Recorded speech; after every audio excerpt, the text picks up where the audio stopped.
On today's TETON QuickTip, do almonds have udders? No. We're making almond milk chai today. Step 1, set the mood.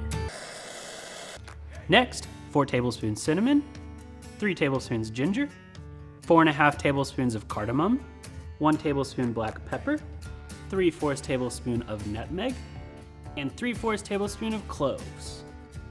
Now you just gotta mix it up.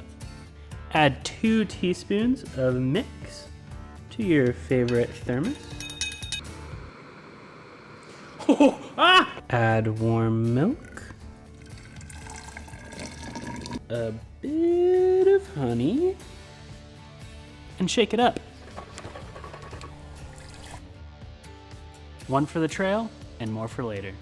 And that's today's TETON QuickTip. Get outdoors and enjoy chai.